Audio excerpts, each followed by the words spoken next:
Hampton Roads has a long-running high school and college sports tradition. It's time to give them the spotlight they deserve. This is 757 Sports Talk. Here are Matt Hatfield and Coach Ed Young.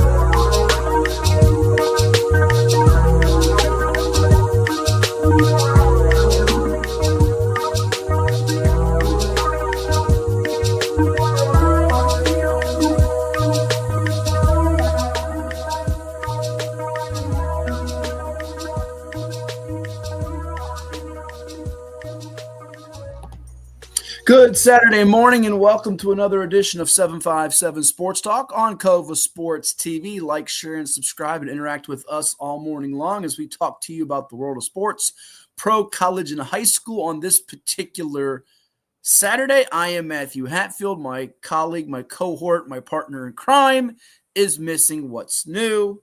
He's tardy. What's new? He allegedly has basketball practice. Well, that's somewhat new. Didn't coach last season, but he's back on the sidelines over at Smithfield High School, and I'm sure troubleshooting his IT computer tech issues on this particular Saturday. But we're here with you to interact and talk everything sports, whether it be high school, college, or pro. The playoffs are in full swing as we have now whittled the field down from nearly 200 teams to 96 going into round two. 48 games, and now that field just about to be chopped in half after the Class 4 and Class 2 and the region semifinal games that are slated for this particular Saturday are in the books. So, as always, you can hit that like button, the share button, the subscribe buttons on Cova Sports TV. It allows you to get notified when we go live with any sporting event that we have and do all of our podcasts such as this one. Plus, you can also chime in and give us your opinions, your thoughts, your feelings all across our social media platforms, all the different platforms. Hey, Super E out there. Thanks for tuning in. Hatfield After Dark, great wrap-up show. Began watching after the Norfolk State Hampton Hoops final. Heard that was a heck of a game, E. I could not be there, unfortunately, because I had ODU basketball responsibilities as Mike Jones's Monarchs dusted off Morgan State to move to 3-3 before 5 consecutive road games come their way, including Drexel and Villanova. Then they have some in-state foes that are away from home, like William & Mary and George Mason and Richmond, before returning to Chartway Arena coming up on December the 17th. But I heard it was a good one. Battle of the Bay went to Robert Jones's Spartans, who are on a plane right now, I understand, to Wyoming, out to Laramie. Maybe we can send Ed Young out to Laramie. That'd be great. Hey, yo to you too, Landon. Yo. You can say more than yo. I don't know what that's supposed to mean. It just says yo. Yo. You get a yo-yo. But let's talk about what's happening in the high school football playoffs to start things off here. Crazy couple of days when it comes to the postseason here, these Friday and Saturday semifinals, because it's not like we spoke about this a little bit last week on our shows, be it the IG Live special or 757 Sports Talk once we got Coach Young on board. But not a lot of surprises, not a lot of upsets, but it was pretty chalky, very chalky. Of the 86 games that were played in round one, none required overtime. 37 of them were running clock games. That means the final margin was at least 5 touchdowns, 35 points or greater. And only 12 of the 86 games featured the lower-seeded team advancing. Now, there were 3 teams below 500 going into round two. Hopewell in Class 3 Region A, Buffalo Gap in Class 1 Region B, and Brentsville District in Class 3 Region B. Just one of those 3 teams made its way to the region championship game. We're going to show you that here in just a second. But let's go to the brackets, and we'll take it from the top a little bit here. We might mix and match it, and we are scheduled to be joined by a special guest in about a half hour or so. I know he's got his weekend plans extravaganza. He's out on the road, but one of the coaches that won in dramatic fashion, we'll tell you about him, Kevin Tucker and Thomas Dale. If you haven't seen it, folks, you got to find it on IG. We'll actually play the video here in a moment and give some props to the one that shot it from the Richmond Times-Dispatch, Zach Joaquin. But it's a wild finish between Dale and Manchester as the Knights, who had lost to Manchester 5 times in the playoffs since 2017, a couple of those being tight ones, ended up knocking off the Lancers 27-21. We were a little concerned about Manchester's defense, given their last couple of results, outlasting Lancetown, a young team, 38-28, gave up a lot of points. And then the regular season finale, they got really lit up by Huguenot, who's playing today in the Region 4B semifinals at Louisa against the Lions. But this one said a lot here at 27-21. Dale gets the win. They do it on a pick six that was wild. Oscar Smith, though, had no trouble whatsoever beating LC Bird. I understand it was a little bit of a disrespect feeling from Oscar Smith. They honored the late, great Kenny Easley with the S on the field, and they felt like LC Bird kind of invaded their territory and didn't show the proper pay homage and respect to the Tigers, who end up having their way in this one.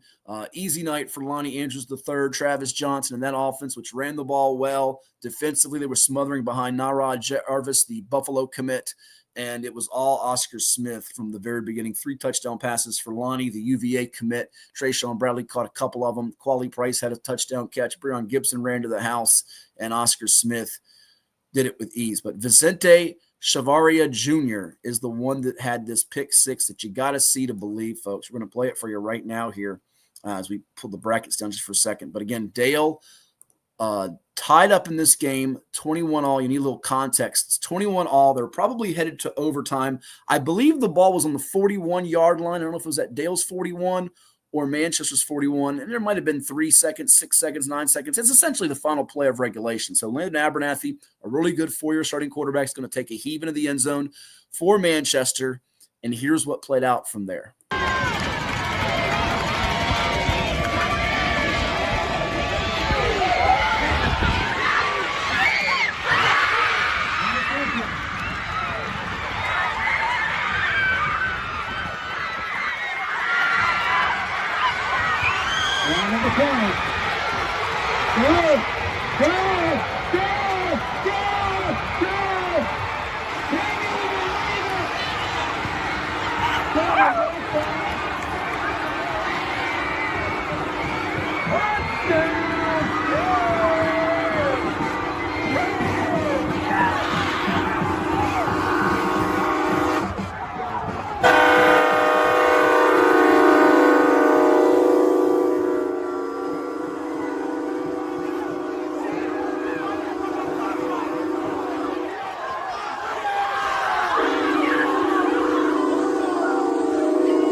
All right, do apologize. There was a little bit of some language there at the end of that. Wasn't sure that's where it was going to cut off, but we tried to cut it off beforehand. But there's the play. Wow, wow, wow is right as Super E chimes in. Just a crazy finish between Thomas Dale and Manchester. And Dale's moving on to see Oscar Smith. We heard Oscar Smith, here we come. They do have a little history in the postseason. In fact, you go back to that 2009 game that was played between Dale and Oscar Smith in the mud and the rain. It was not a pleasant experience for the Tigers up there in Richmond, coming off a state title, their first one as a program, and Dale won it 20-17 in OT before beating Lake Braddock in the final up at UVA Scott Stadium in Charlottesville in 2009. Oscar Smith, though, has beaten them since, 21-3 in 2015, also knocked them out 29-7 in 2019. So we'll see if the Knights can get the better of Oscar Smith coming up in a bit. In fact, I think he's with us now. I know we told him a little bit earlier, so I don't know if he's available to come on with us. I do think I see him on the screen now, so I hope he's nodding his head, so I hope he's good to go with us. And I think we do have with us the coach of the Thomas Dale Knights, Kevin Tucker. Are you out there with us? Yes, sir. I got a little bit of service in the area that I'm at now, so I figured I might as well log on quickly. We appreciate it. You don't mind coming on early now, do you?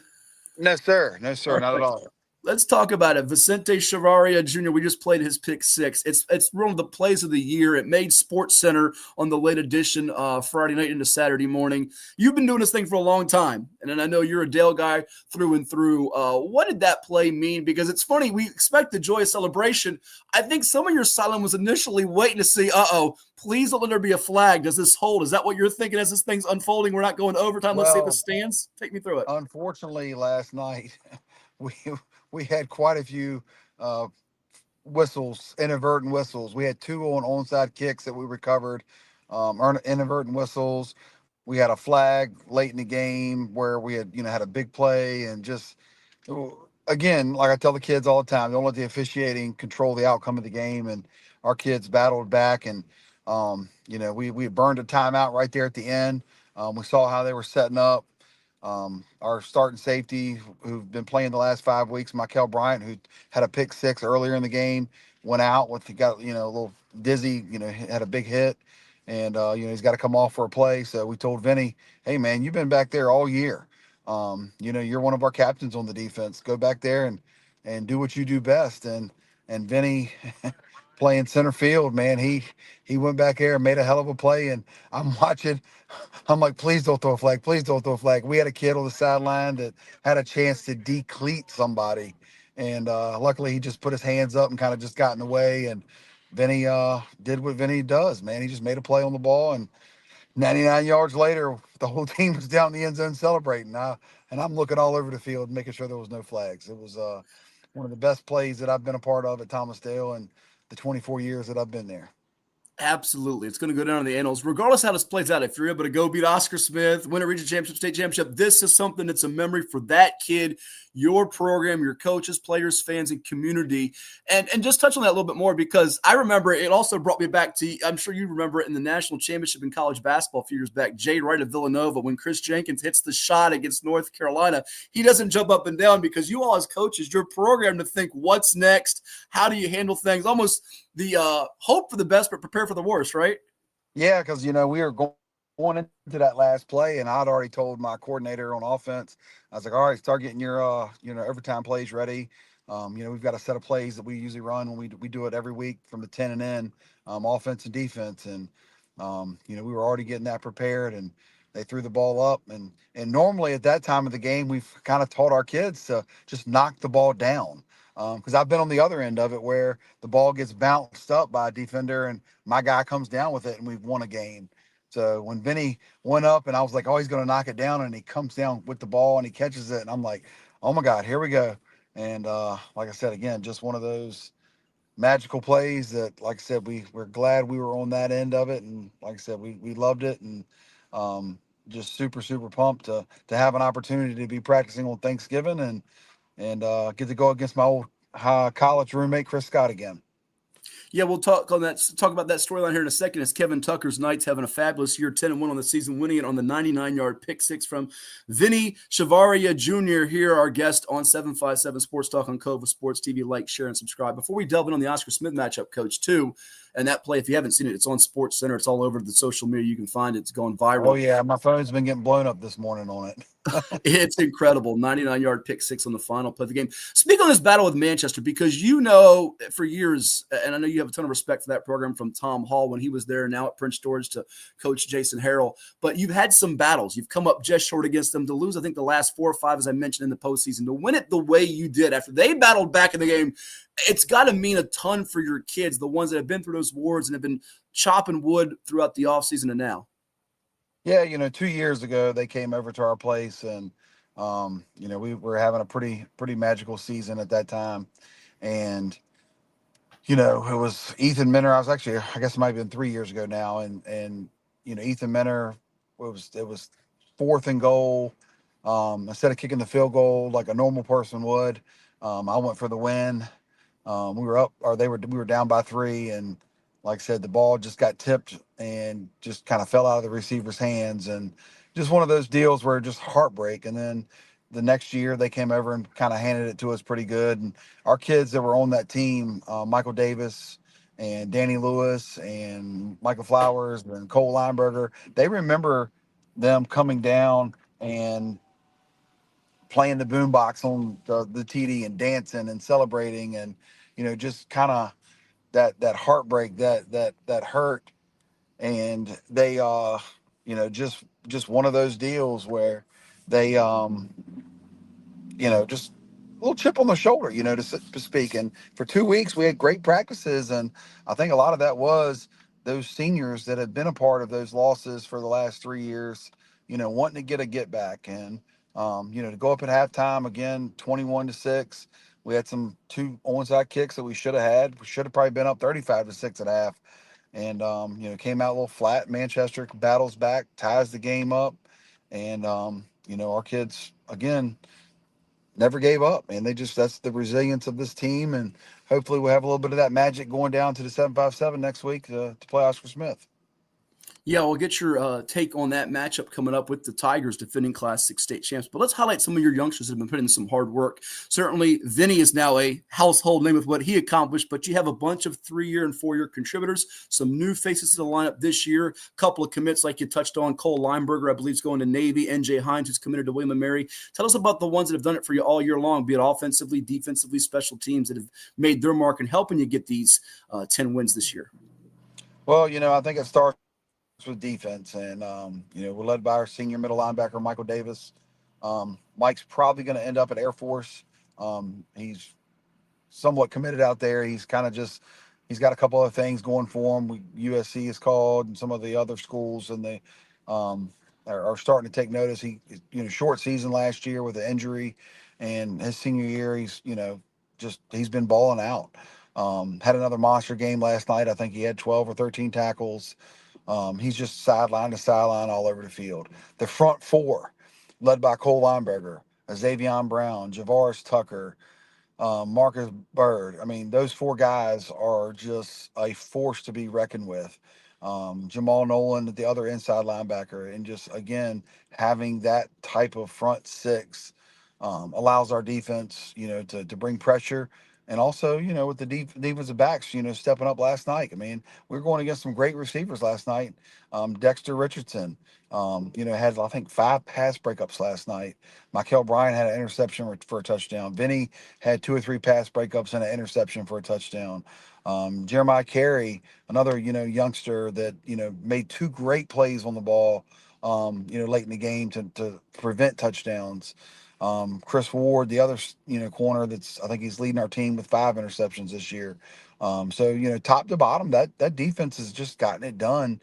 And the offense has finally come around to where we're putting drives together. We are, able to keep our defense fresh. We're able to go out there. We might not score every drive, but we're putting together 6, 7, 8, 9 play drives where we're giving the defense a little bit of a blow. And then Miles Tyler, being able to come in and punt, and he's averaging 45 yards a punt now, and pinning teams and flipping the field is a huge weapon. So just super proud of the whole team effort and how well we're playing. Certainly, as you should be. Now, I know you and Coach Chris Scott of Oscar Smith, who you mentioned, old roommates. You have a ton of respect as he does for you and what they accomplish. You brought up the methodical, putting together long, time-consuming drives. How much of going about trying to beat Oscar Smith is to try to play keep away and methodically? Give me your take on what you've seen from them on film and the matchup coming up.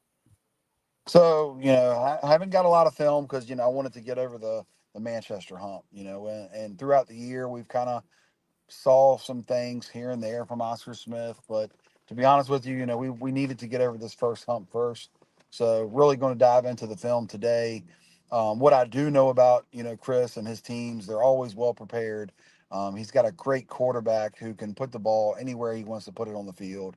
He's got some great receivers who they just create separation. They are matchup problems. So our defensive backs are going to have their hands full. Our front four are going to have to get after him and make Lonnie, hopefully put the ball up and make the defensive backs, give them a chance to make some plays on the ball. I think their front four is just as good as my front four. So our quarterback and our offensive line are going to have their hands full. And that's something to be said for a Chris Scott team. Their defense is going to be fast, aggressive, flying around to the football. And again, very mirror of what we do on defense is 11 hats to the football, kind of led by your front four.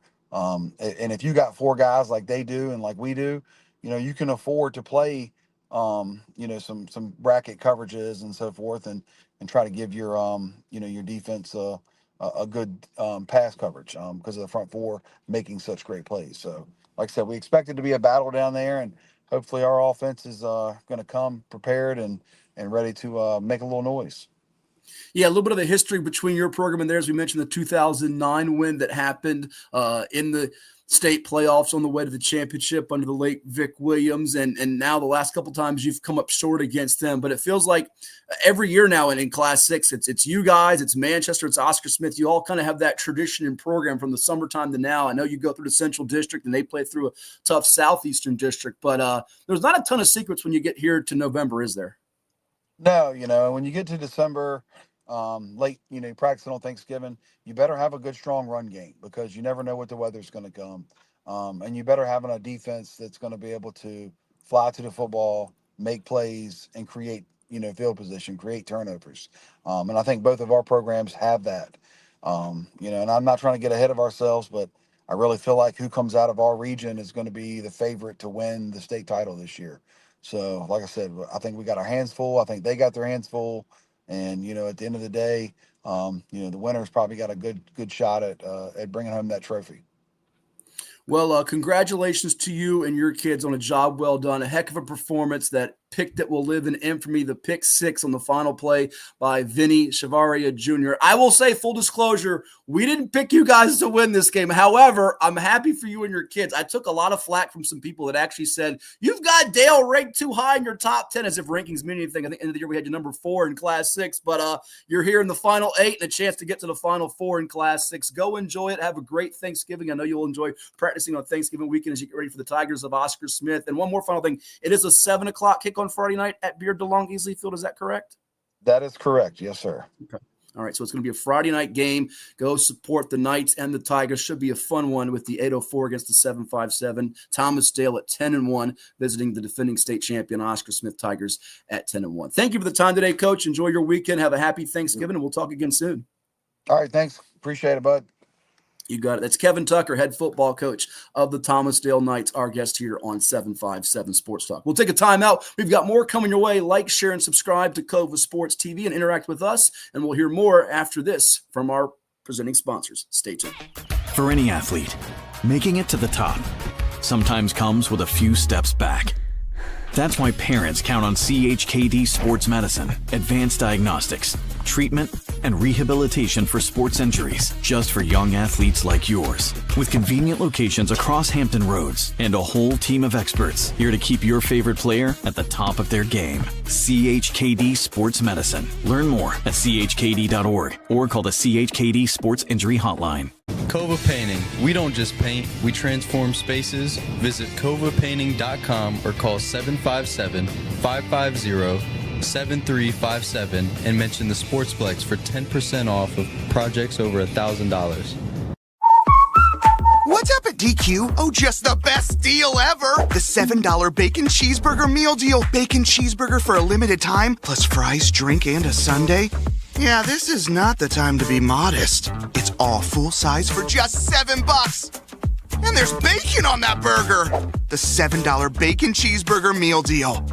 Now, for a limited time on the $7 meal deal lineup. Only at DQ. Happy tastes good. What does happiness mean to you? Being in the ocean with you, watching you catch super fun waves. In Virginia Beach, happiness is breaking barriers and savoring the sunshine. I couldn't pick a better place or a better person to be with. This is what makes me happy. Happiness is going all out. And taking it all in. Here, happiness is whatever you make it. Find yours in Virginia Beach.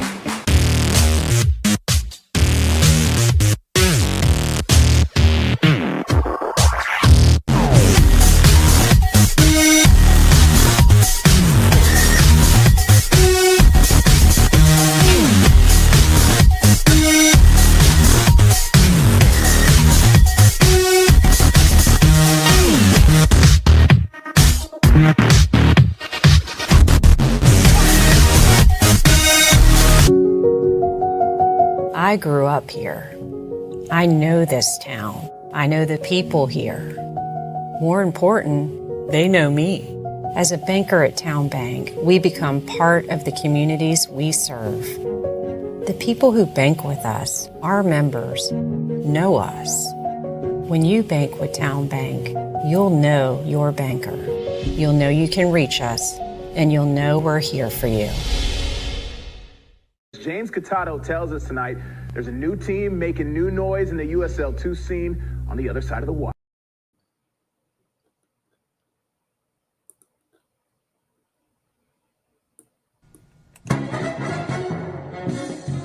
And now back to Matthew Hatfield and the evil basketball coach. Blast you, Ed Young!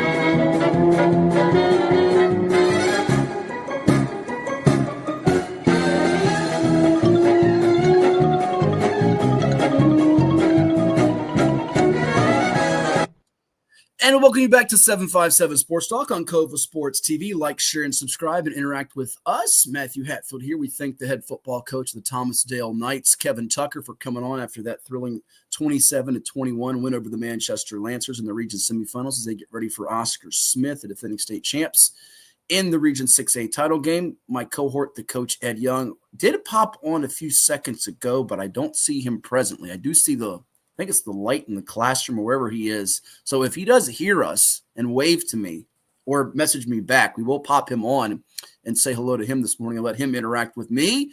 And all of you out there, where you're encouraged to do so on Cova Sports TV. Our chat line is open. Like, share, and subscribe. We appreciate all you watching, whether you're on Facebook or Twitter or X or IG, you name it. And you can chime in with us and talk anything you want in the world of sports, be it high school, be it college, be it pro, you name it. We're here for all of you out there today. In fact, I see my man from the Ball and VA podcast, Lee Mary, telling Coach Tucker congratulations on our IG feed. Still trying to figure out how to get the IG comments on our screen. We have not figured out how to do that. I don't know if that's available to do on our streaming device. Good morning to Keith out there. Keith is watching. We love you, Keith. Got any questions or comments? Let us know. I know it was a tough night for you and Packer Nation out there with Smithfield, but good year nonetheless. They fall to Lafayette. I think they were only down like 14-6 at the break, and we'll get to those scores. We have some of them scrolling across our ticker. We'll pipe in some music and do some yakety yak with all of you out there. So let's do that now as we talk plenty of things happening in high school football at the playoffs. We left off in Class 6. We'll go back to Class 6 in Region B, where you do have the Woodbridge Vikings winning it over Colonial Forge 35-34. Player of the year on offense and Caleb Tucker out of the Cardinal District leading the way at quarterback. He's got a trio of really good receivers, including Vinny Hill. And Colonial Forge scores late. They go for 2 with under 2 minutes to go. Don't get it, but recover the onside kick. Yet Woodbridge prevents them from getting in field goal range or scoring that winning touchdown. And it'll be North Stafford who beats Battlefield 21-6, avenging that regular season loss they had to Greg Hatfield's Bobcats, who are done. Remember, Battlefield was sort of amid some controversy. They investigated the chain gang crew from the sideline. Nothing that they felt was substantial that, or you could say was incriminating to where it would force Battlefield to have any type of penalty, if you will. They played the game. Nonetheless, North Stafford wanted revenge. They didn't care about that. I don't know that Battlefield did ultimately. Good year for Battlefield, though they fall short of a region championship appearance at 10-2 overall. And North Stafford with 3 losses getting to the title game of the region. But all 3 of their losses were competitive, close games to Riverbend, who's playing for a region title in Class 5, to Colonial Forge, who was the 1 seed in their region, and to Battlefield, who they avenged that loss to here in this particular spot. So there you have it. Montez Anderson, let's talk about them Riverbend Bears. Yeah, tell me, Montez, we're going to get to that. What do you think, Montez, about this matchup? Because I've been sleeping on your Bears all year long. But Coach Ed Webb over there, he's gaining my respect with Ian Shook and Camden Simmons and those offensive parts. Big guys up front in the trenches. I know my colleague at Virginia Prep's Will Garlick saw them live earlier this year. I think it was against Forge, if I remember, in a game that they won. Their offense is humming all year long.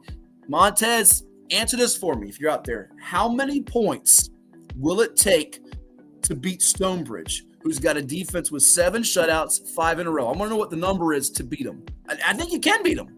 I think it's a 50-50 type of game. But what's the magic number of points? We got to get to 21, 28. And don't tell me 35, 40, something crazy. I don't know you're going to win a shootout game.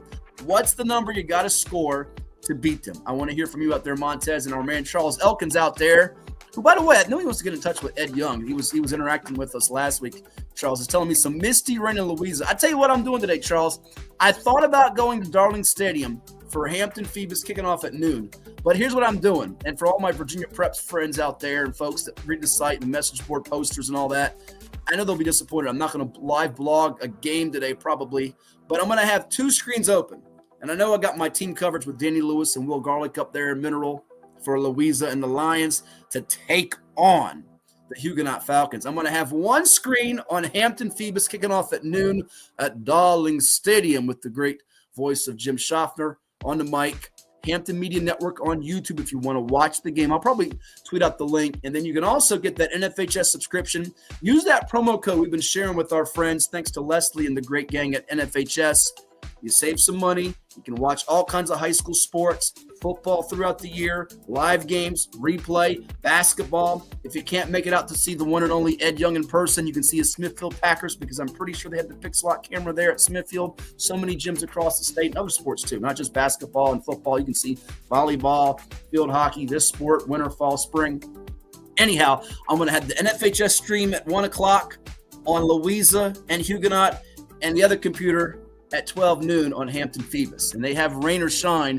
These games will be played as long as there's no lightning. Keep the thunder boomers away. All right, I think he's here with us. He can hear me now as we bring in my cohort, the coach Ed Young. Good morning, sir. How are you? Are you in the locker room? Where the heck are you?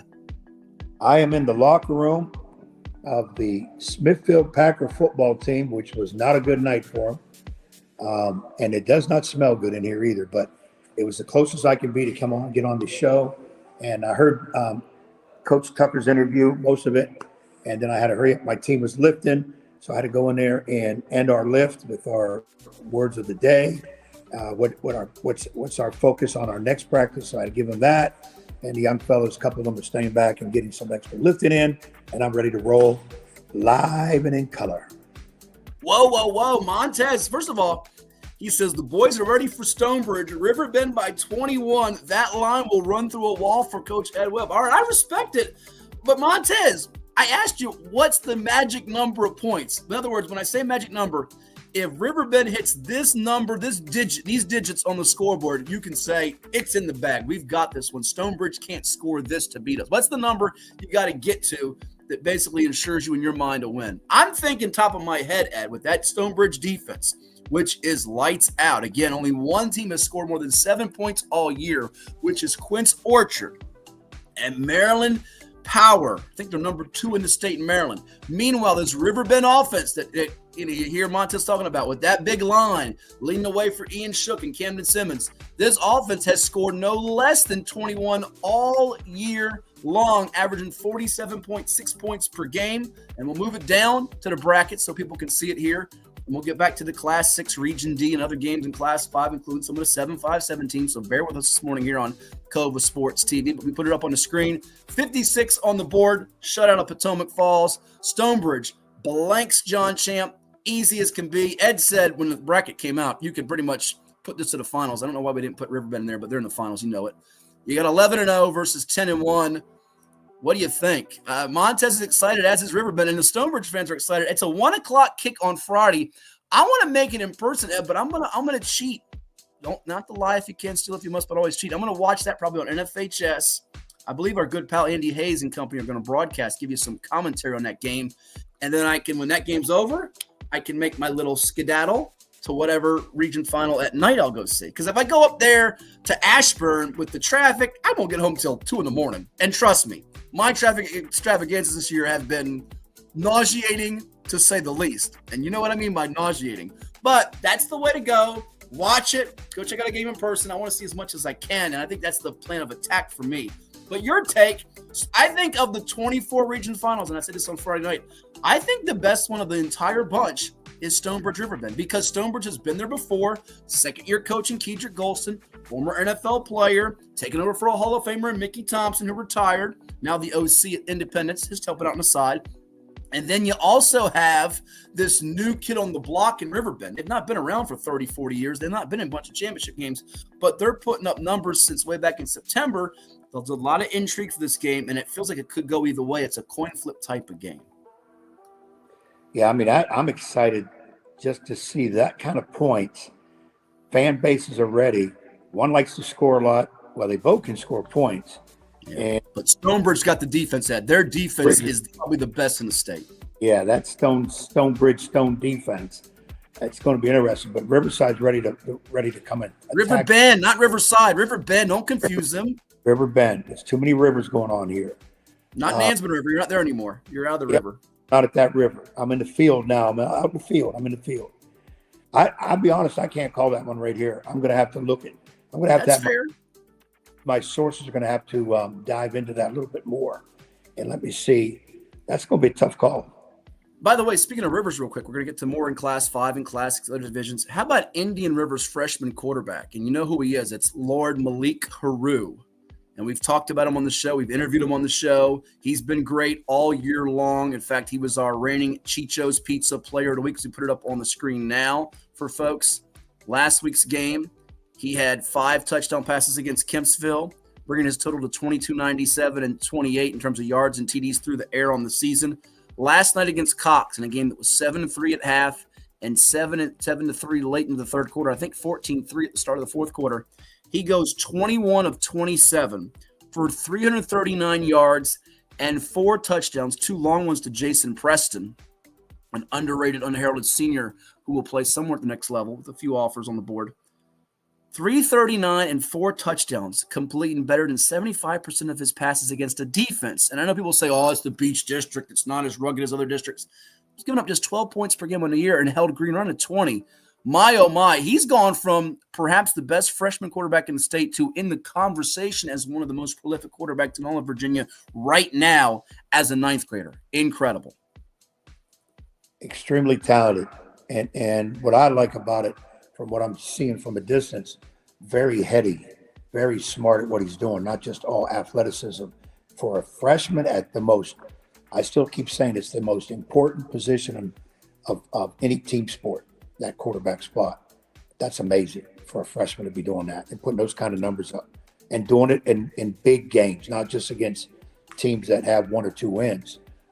That's amazing. I tell you what, Green Run is going to be challenged hard on the next game.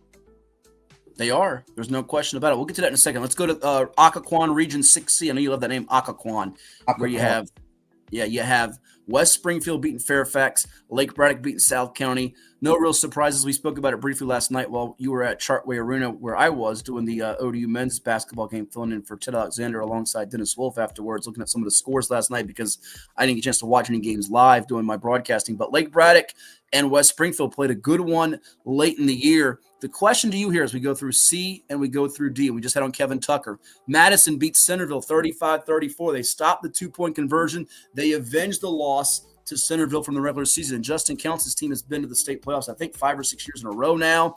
They don't have a great record regular season, but they get it done despite, reloading, not rebuilding. Bunch of seniors graduate. Westfield beats South Lakes. It's a Concord District showdown for the region title. So it's going to go like this. 6D hosts 6A, 6B hosts 6C. Besides your soapbox of not liking that, it should be based on power ratings or whatever, do you give the D and C champs as much a chance? You heard what Coach Tucker said, and I kind of almost agree with him. Whoever comes out of Region A, which is that region that's been dominated by Oscar Smith and with Thomas Dale and Manchester in the background, it feels like that team is going to be the favorite to win the state championship. Do you give the final 4 of 6D and 6C, Madison, Westfield, Lake Braddock, West Springfield, a real puncher's chance to hoist the championship trophy at JMU on December 13th? Yes or no? Yes. Put them out, they have a chance, but I still think they're going to have to play their best game of the year, if whatever that is, because it looks like they're doing all right in the playoffs. But I'm still looking hard at Oscar Smith for 6. I am too. I just think it's neat to have some new blood on the block. Now, Madison can get through and Lake Braddock can get through, but you could have a scenario where you got like a Woodbridge hosting a West Springfield, or it's North Stafford hosting a West Springfield or Lake Braddock. A couple of teams we haven't seen there before, or, Westfield's been there, but it's been a little while since their run under Kyle Simmons. Now Scott Voss leading the way. Madison is familiar face. So there could be some new teams that we haven't seen as of late in Class 6. Going down to Class 5, Green Run wins it. Luke Ashcraft throws a couple of touchdown passes to Xavier in Cleveland. That defense with Quavon Cleveland, his little brother, who's no little brother, by the way. He's a tall, towering dude, sophomore with a lot of potential and talent. Opposite Cam Johnson, the other pass rusher going to Virginia Tech. They get it done and stymie the Salem offense to 7 points after winning a high-scoring game in the regular season, and Indian River beats Cox. It is Green Run in Indian River, and then it is Region 5B, where the Maury Commodores, speaking of young quarterbacks, how about Damo Everett, the younger brother and the 10th grader, younger brother of Dalen Everett, the Georgia defensive back who has his sights set on a national championship with the Bulldogs this year. Damo, he's no new kid on the block now. He has really grown up this year, 14 of 18 through the air for 245 yards and 4 touchdown passes to 4 different guys. Damon McDaniel Jr. catching one. You also had Elijah Moss Williams catching one. You also had Tayshawn Branch. And I'm forgetting who the other guy was. Matt Williams, I think, caught one. Spreads the ball. Maury overwhelms the Warwick defense, which has been stout all year long. And Kings Fork, a winner over Bethel, 45-28. They had to do it against a Bethel offense that's been humming this year, Ed. 42 points per game. Bulldogs win it. They've got good receivers with Zadarius Wynn, Anthony Henderson Jr. The running game's been solid and consistent. Now it's Kings Fork and it's Maury, and the game's in Suffolk, not Norfolk, which I think will be the rallying cry for Doreen McCain and the Commodores. They love to keep the chip on their shoulder. They've used this motto the last couple of weeks. People said it's a different team this year. They're not the same Maury. Well, here they go on the road to try to make it a three-peat, having to go to Suffolk to beat Kings Fork, where their only loss this year came against defending Class 6 champ Oscar Smith. Yeah, I think the twist for Maury coming to Suffolk gives them that little incentive, because many people probably saying they should have been at their place. So it gives them a little incentive, which maybe coach would want that for them right now. They will get a battle from Kings Fork, no question about it. They'll have to still be on their game. But right now, I just don't see anybody in the state beating Maury. I just don't. But answer this for me real quick. What does Kings Fork have to do to beat Maury besides being simplistic and a smart aleck, which you can be and say they got to score more points than Matt? Tell me, what do they have to do? Is it going to be more on the offense? They have to throw it? Is it going to be about the defense causing takeaways? An early special team spark with a block kick or a punt or a return for a score? What do you say in the simplest form they have to do besides the obvious, score more points than Maury? How do they go about finishing with more points on the board than the Commodores? You got to protect the ball. You can't give a good team extra chances. So you've got to protect the ball. Turnovers have to be absolute minimum, and they better be far away from your end zone. Offense, I'm going to guess, you can't beat a team like Maury doing one thing. We're just going to run the ball. We're just going to pass the ball. You're going to have to keep them guessing. And in that, and I'm sure the coaches already know in their film, who do we attack, whether it's a run or pass? Who are we going at? You want to stay away from the stud guys who have numbers, who get a lot of things done. Challenge everybody else. Yes, you're going to have to score points, because the bottom line is whoever has most points will win a game, yes. But you're going to have to be able to stop, on defense, stop them too as to what they're doing. Football is big in terms of pick your poison. I don't know if you can stop everything, but you're going to have to stop what they do well or slow it down at least. Special teams has always been an issue by itself. If somebody can return a kick, somebody can block a punt, okay. Again, your special teams, to me, have to be perfect. I know your offense may not be. You may fumble, interception, but your special teams has to be perfect, because a lot of times in games like this, two opponents that are very close, sometimes it's those plays on special team that get done. Because sometimes in high school, we overlook special team play more so than maybe offense or defense. So Kings Fork has to do what got him here and figure a way to slow down or disrupt what had Maury got there. Because I don't think anybody has stopped him. And though you do it, you don't. Montez says the Bears averaged 21 points in the first quarter. If we're up 14, game is set. We knocked out Stonebridge last season. Them boys want Maury. Woo! Be careful what you wish for. And by the way, last year's Stonebridge team was only 4-8. It was year one under Coach Golson. Now, I know Riverbend was a different team last year, too. They ended up going 8-4, lost to Briar Woods 32-15 in the region championship after beating Stonebridge 35-21. So both teams are better. This is a different Stonebridge defense. And I tell you what, You want Maury. All right, you might get your wish. You got to get through Stonebridge first. So you're talking about Maury. Let's make sure, don't try to cash them checks you ain't got yet. Now, the thing that's interesting about this bracket, we go down to C, where you have Highland Springs and you have Hermitage. You have Hermitage winning 28-25. How about me, by the way? Pat on the back. I think I almost hit the score on the nose. I had like 27-24 or something like that for Hermitage, almost on the button. Highland Springs really wallops William Fleming. We're talking 37-7. And in D, we do have the Stonebridge and Riverbend Showdown, which means the way they do it this year, 5A is going to take on 5C, cross bracket. 5B will play 5D, higher power rating hosts. It means regardless, Maury will have to go, and I think this is true for Kings Fort too, by the way. Let me double check it though. But Maury will have to go to Stonebridge or Riverbend on the road in the semifinals. Green Run Indian River, if Green Run wins, will host either Highland Springs or Hermitage. If Indian River wins, there's a chance Highland Springs or Hermitage, I believe in Highland Springs specifically, not so much Hermitage, would host them. My question to you is, do we get an all 7-5-7 championship matchup in Harrisonburg, whether it is Green Run Maury, Green Run Kings Fork, Maury Indian River, Kings Fork Indian River, which are both all Southeastern District, not just. Do we get 2 7-5-7 teams in the finals, or will Stonebridge, Riverbend, Highland Springs, or Hermitage say, not so fast, my friend? Go. I would like to see 2 of our 7-5-7s in there because I'm a homer for 7-5-7. I don't think it's going to happen though. Those teams over there, just too strong. Plus it's what I want, and I never get what I want. So I think it's going to be 7-5-7 and then somebody else. Yeah. Oh, look at AJG trying to clap back, as they say. Clap back. Don't ask for the Kings. Riverbend hasn't been a good look afterwards for teams. All right. Woo. A little clap back. I like it. Hey, we're going. We got the people fired up today on this edition.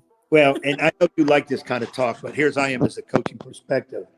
None of the teams should be worried about what was being said because it's from fans. It's not the players themselves. They're not. Coaches they take care of that business. We tell our kids, hey, keep your mouth shut. Do our talking on the film in terms of our play. So I see other people doing all that kind of talk, and you got to eliminate the noise. Okay, what do we got to do? It comes down to execution. What do we got to do? Yeah, it's a break or two. Hopefully officials are on their toes too, because you don't want a bad call to hurt you. But this thing about, hey, we beat them because they were talking bad about us and we were motivated. Now, once you start playing, it's all about execution. The adrenaline flows out of the body. It's dudes like you that yeah, beat him up. Yeah, hit him. Like all that stuff. Yeah. You're making me a bad guy. Why are you making me a bad guy? Don't make me a bad guy. By the way, Smithfield High is your posted stream, so be careful what you say. Your bosses are watching. And we're going to ask you something. Hey. There's a delicate topic and issue we're going to touch on later, and we got to make sure you carefully choose your words, but it's a very delicate topic and issue. Remember I told you when I screw up, I admit it? Yeah. My boss today is a little heated with me. Oh, what'd you do now? Oh, well, let me hear. Stupid me. I didn't look at the schedule. I made a schedule to turn in for practice. I made a change on the schedule, but forgot to change the main schedule. So our ladies team came in the gym, and stupid me said, nah, we're going to be here a while. You're going to have to go somewhere else. And they were supposed to be on the floor, and they left middle school. And that's 100% on me.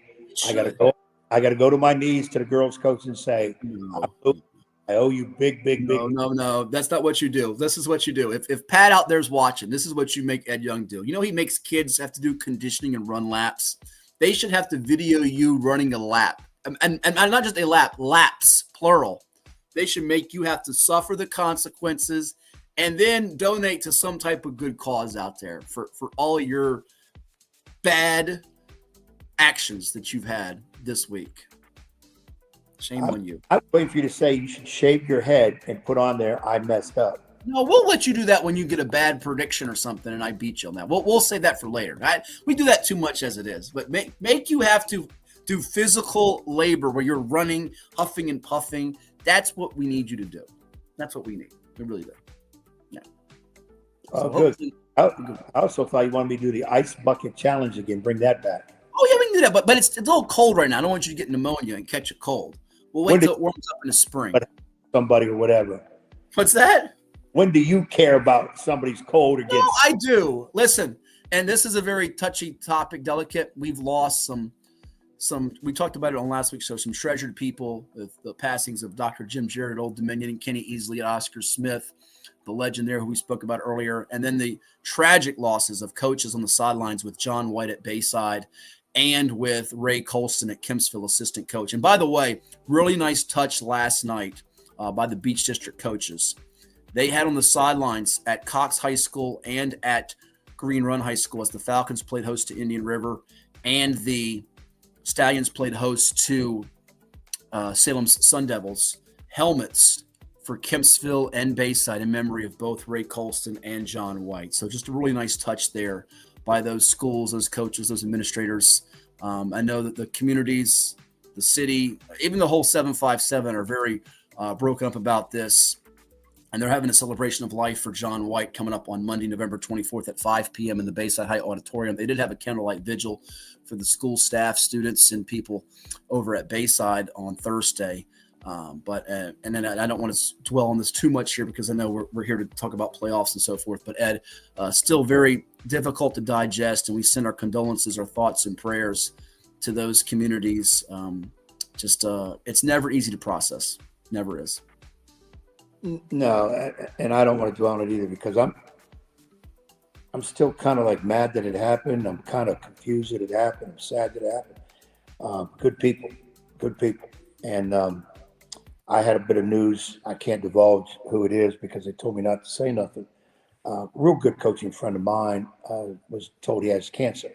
The good thing, cancer is found early. They're pretty sure they can get it, and he's positive. And me, I'm like all over the place. And I'm like, he's trying to console me, and I'm the one that should be consoling him. So that was tough to take.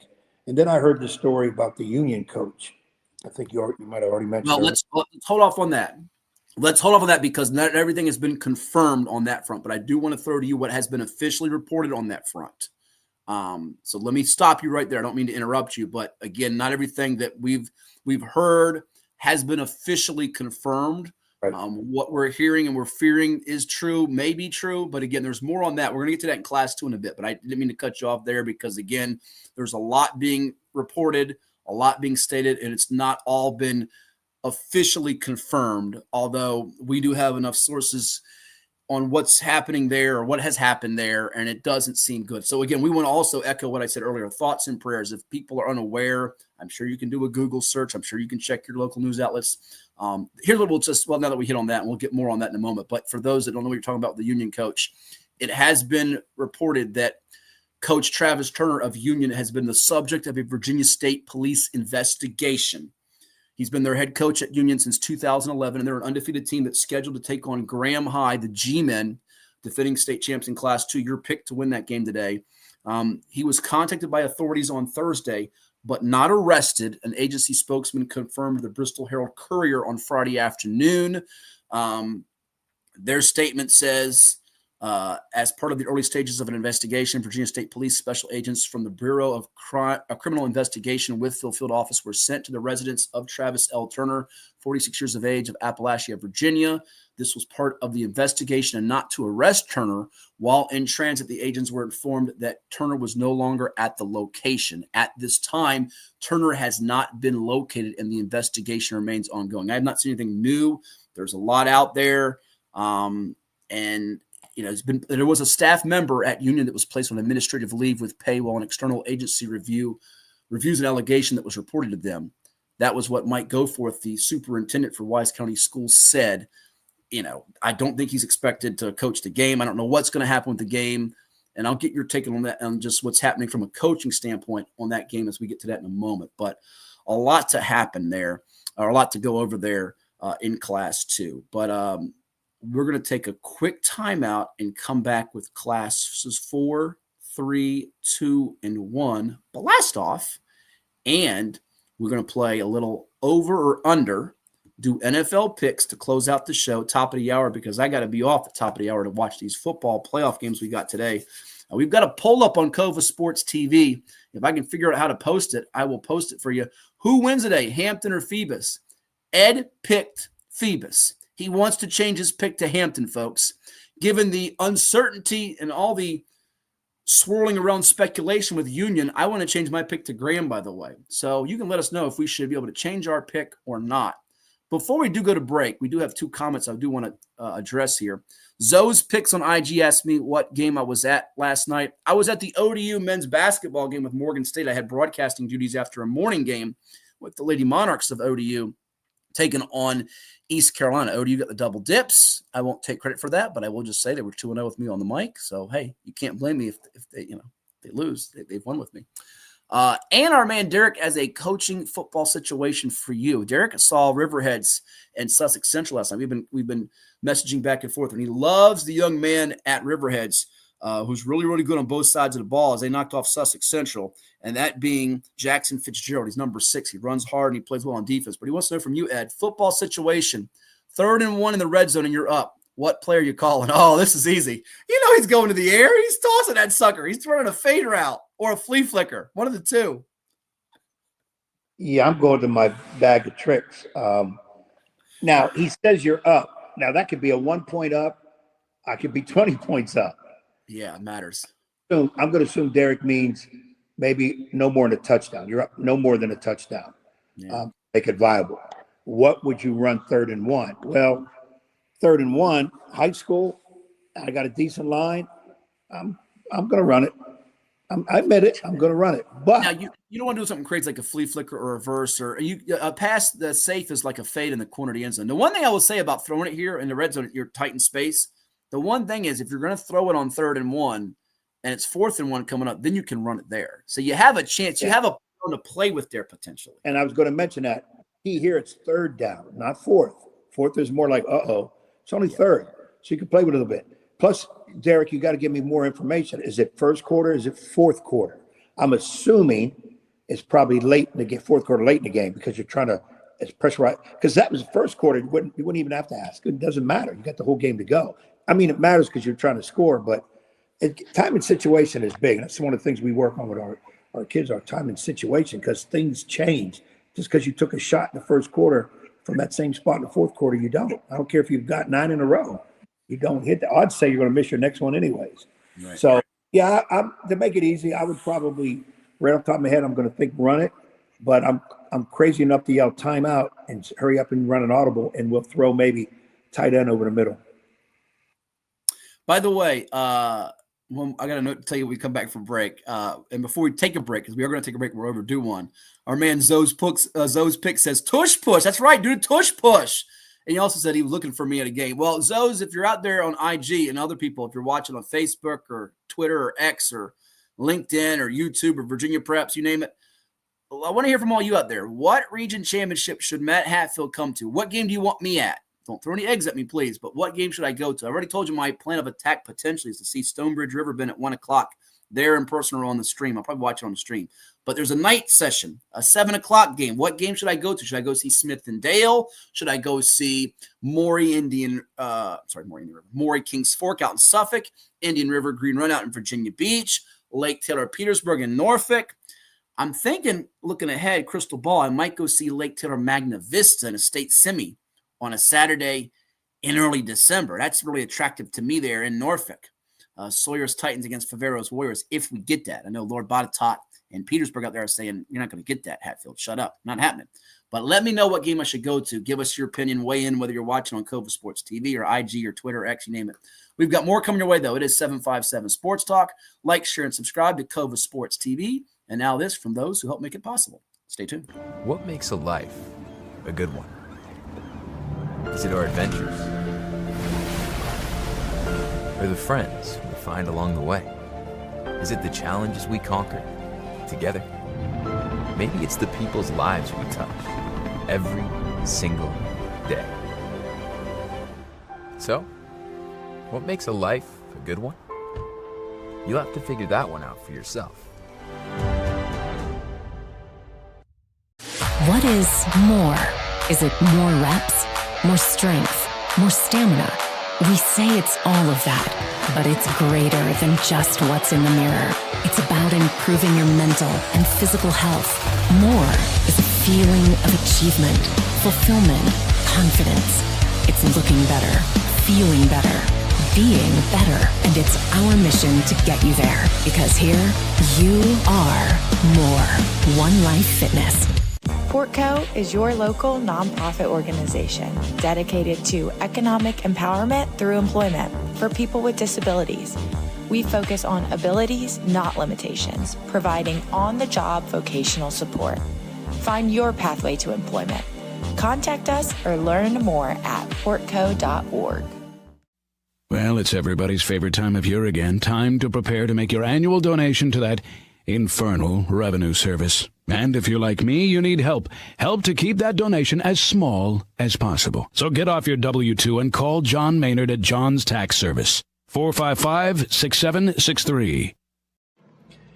Hey Alexa, is Matthew Hatfield smarter than Coach Ed Young? From On3.com. It was a 6-game win for Hatfield over Young, both of whom got better than 84% of their projections right during the 2024 regular season. I rest my case, Your Honor. I rest my case. This is 757 Saturday Sports Talk. Here are Matt Hatfield and Coach Ed Young. There you have it. We're back here on 757 Sports Talk. Like, share, and subscribe. Oh, one of the administrators at Smithfield High School has now chimed in. Tell Ed to go in the gym. It's free. He kicked the girls out. Better internet. Oh, by the way, he can go paint that locker room. I've got the paint. Oh, I like that. Go do some painting. Some not house projects, but school projects for you. You and paint, though, could be very, very messy and dangerous. I'll be honest with you now. In my younger day, No. I really enjoyed painting, and I wouldn't mind going back into that. I'm going to have to maybe take him up on it because Not finger painting. Not finger painting. No. No, I graduated from the finger painting. I was like best in schools 8-9 years in a row for finger painting. Nobody taught me in finger painting. But yeah, I might have to do that because I screwed up big time today. No question about it. And I've got some things on my mind to fix that too, because I got to make peace with the ladies. You've got to make ladies. And you need to pay the consequences. Pay the consequences. By the way, if Nick and Chuck and Jack and our gang from Cova Sports TV are out there watching, we got to get these IG comments somehow figured out here with our streaming service to get them on the screen, because this will make the interacting all the better. But we do have the comments I can read to you.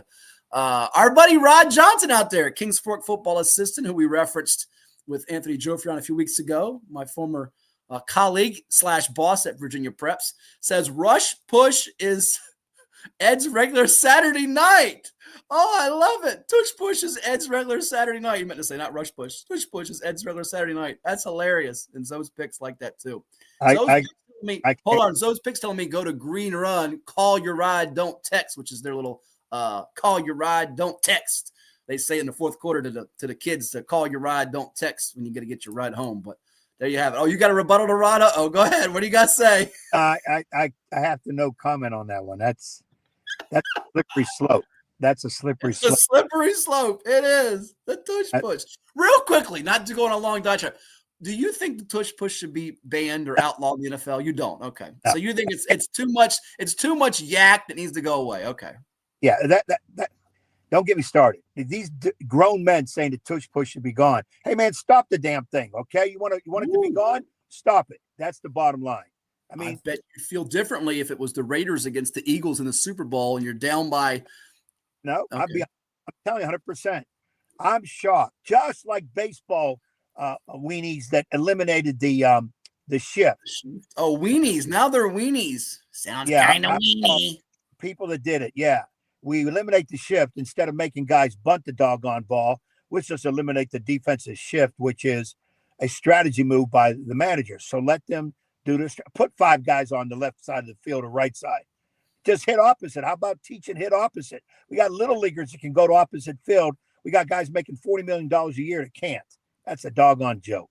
Ooh. Don't get started because I'm feeling good. I don't want to rant. We have time. By the way, Keith Oi 8 great. I don't know what that all it stands for Keith, but says good morning to you out there, our buddy Keith. He's only in 8th grade. Is that what it means? Okay. Well, I guess that's what it means. Okay. Yeah, I don't know any Keith in 8th grade.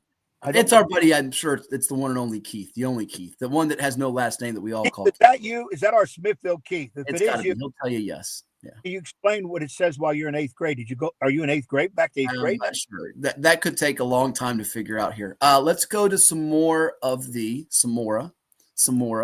of the results and the matchups for today.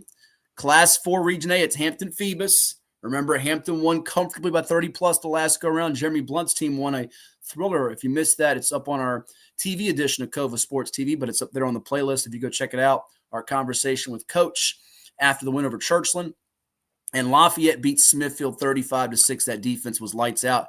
Here's a quick question for you as we get down to 4B. Can Lafayette's defense hold Hampton or Phoebus below 21? And is that the number you're thinking they got to do for Andy Lynn's Rams to move on to the state semis?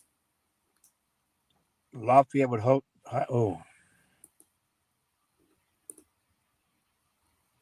Yeah. Yes. And Keith says yes, but not to that, but to your question. All right, let's go down to 4B. Verina, 34, Dinwiddie, nothing. Oh my, that score was an eye-opener. An eye-opener to hold Dinwiddie, who hadn't been shut out in the playoffs since 1987 by John Marshall, off the board. Billy Mills' offense, which has been clicking all year. They won at Highland Springs. They beat Thomas Dale this year. We know how good they are, and they play with pace. That catches your eye. Remember, Verona had a couple close losses to Grimsley out of North Carolina and to Maury. They've been our number one team all year long, despite the 2 blemishes in Class 4. And you said it when the bracket came out. You liked them as the 4 seed to win it. They got a veteran quarterback, Caleb Weiss, big play receiver in Tamari Carter. They've had the off-field controversy with the running back that was ruled ineligible and Darren Williams, but they have a couple other good backs still there with Michael Farley. And line of scrimmage, they've been moving the pile, pushing it well. Huguenot Louise is going to be a heck of a battle today. A lot of star power with Savion Hyder, the 5-star going to Michigan, the 4-star going to Rutgers and Dazier Carter, and Markel Dabney, linebacker committed to Michigan, and Evion Lewis, one of the best junior receivers in the country. But I tell you what, it's going to be hard to move the ball and score at will on that Verona defense. That's for sure. I think Verona made a major statement in that game with Dinwiddie. Mm-hmm. Like, we're here. You put any number in front of us you want, but we're going to show you the number behind our name.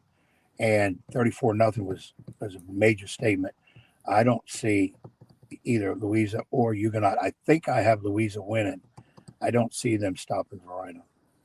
Our buddy Mr. Aiken telling me on IG it's raining hard right now might impact that game. So, yeah, with the weather today. And by the way, that's another reason why I'm staying in to watch it on the stream. You know, me and rain, we don't mix too well, especially since that game where I almost drowned over there at SB Ballard Stadium, Cornblau Field for ODU and Liberty a little while back. But I'm thinking, what's that? Go ahead. No, I mean, come on now. The real reason is you put all that gel in your hair when you put the doggone rain mixed in it. You know, people are slip sliding away. So you affect other people too when it rains around. Don't give away my secrets. But I can stay dry, and also the lightning, the thunder boomers. I'm a little squeamish with the lightning. Let's go down to 4C. It's Loudoun County, Loudoun Valley. Loco wins by a whisker. Loudoun Valley wins by 10. Loudoun Valley lost by a pretty wide margin. I want to say it was like 31-7. Does Loudoun Valley get revenge this time? I'm starting to wonder and think they might. They might. They seem to play multiple times every year. And that's what I went for. That's why I voted for both, or picked both the Loudons to go. I would say they got a chance, but I think Loudoun County comes out. Yeah, remember, Loudoun County's got the big-name recruit in this game, the offensive lineman, the 4-star, who's committed to Clemson, and Carter Scruggs. Let's go down here to 4D. Jefferson Forest Hanley today. Hanley put up a big number and was mighty impressive. I think that Jefferson Forest defense, it was my theme on our Hats Hits IG Live special Friday night, Ed. Defense, defense, defense. I say defense, but look at GW Danville's offense. 85 points through 2 games. They can run it. They can play fast. They won that head-spinning shootout with Magna Vista that required overtimes. You got to go to GW to win the region championship. I think Jefferson Forest is better equipped to do that than Hanley, but they got to get through Hanley today in Winchester. Yeah, I think so too. Jefferson Forest is better, but that's going to be a tough out for Hanley. I think I have Hanley. I picked Hanley in this game, if I'm not mistaken. But I'm going GW Danville to win it. Yeah. Here's the question, though. Will reigning Green Run State basketball champion coach Kenny Harris, will he go back to his hometown to see GW Danville in the state semis? Dare they see a team like the Hampton Crabbers maybe in a semifinal? They're going to seed them 1 through 4. The winner of Region B is going to have the 1 seed no matter what, because that'll be the highest power rating team. But wouldn't that be something? You get like a GW Hampton. You could maybe get Lafayette in there. One of the Loudon schools is going county or valley. To me, we said this about some other brackets in the state. This is Varina's to lose. I think Varina has distinguished themselves as the clear team to beat. We thought it was 7 or 8 teams that can win it, and now there's not quite as many. But I think Varina, we'd all be surprised at this point if they don't get there and win it. Yeah, I'm sticking with Varina. Just end of sentence. I'm sticking with Varina. Class 3, Region A, Madgerald Clark, Kevin Adams, Keon Johnson, that Lake Taylor team. Neat little story in the pilot, by the way.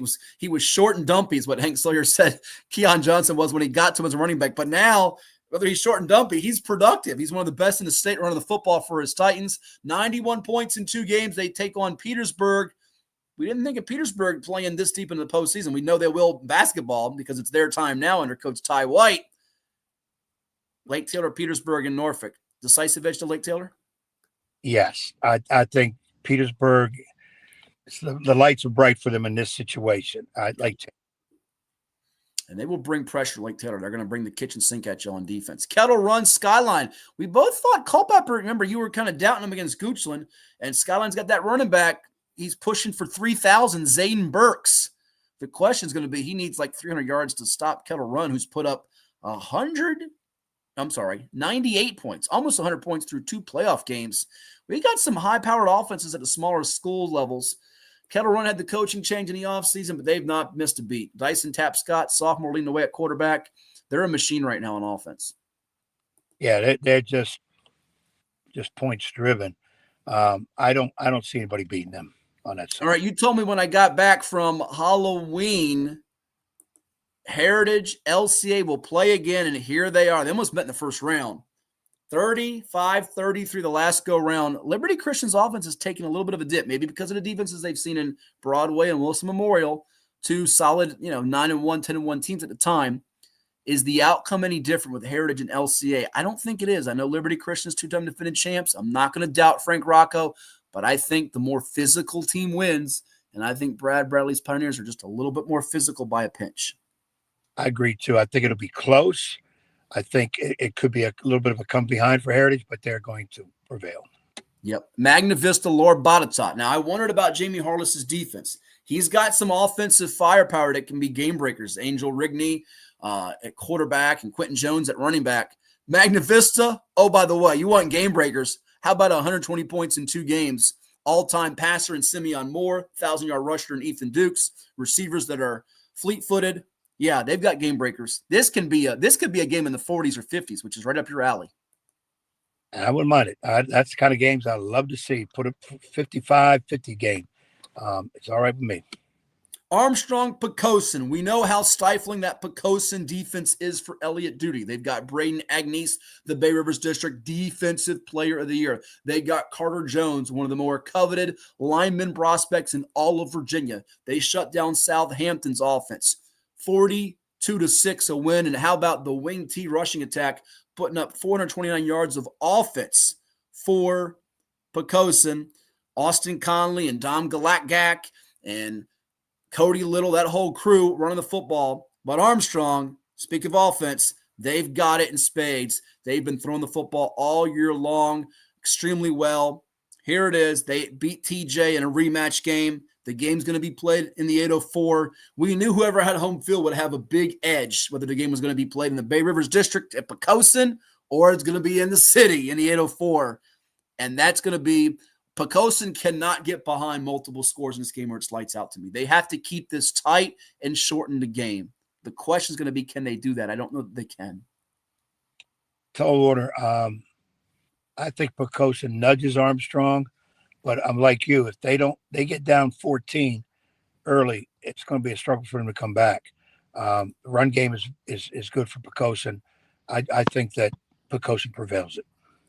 How surprised are you that it's not Buckingham and Strasburg in Class 2 Region B? I ask you that because we all, myself, the Massey ratings, and you picked Buckingham on our selections. You had it 21-18 there on VirginiaPreps.com. And do you give Stuart Straff much of a chance against Strasburg? Well, they're there. You got to give them. You got to give it a kind of a shot. I don't think they'll do it. I think it's kind of like that game against Buckingham was their state championship game because most people. Okay. Glenver, Brody Doyot is back for them. He's got the shoulder or arm in some type of a sling thing, according to my man Rodney Young, who was there watching the game with Radford, covering that game. Gretna beats Floyd County 56-55. Oh, you would have loved that game. You got to go back and watch that game. Get your popcorn ready with Rayshawn Logan, who's been putting up mega numbers all year long. Look at that Gretna offense. If this game gets in the high 40s or 50s, Doyot's the all-time record holder for VHSL touchdown passes. Now, is he at full strength?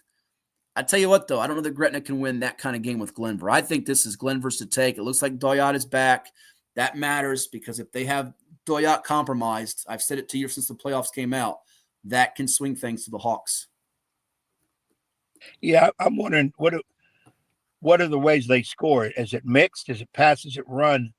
I'm sticking with you with Glenvar too. But when you're scoring 56 points a game, my first reaction is you got one heck of a passing offense. But if you can also run it, now what are they going to stop? Like we talked about earlier, you pick your poison. But I think Glenvar with the youngster back at quarterback, that's a tall order to beat. Yeah, it is for sure.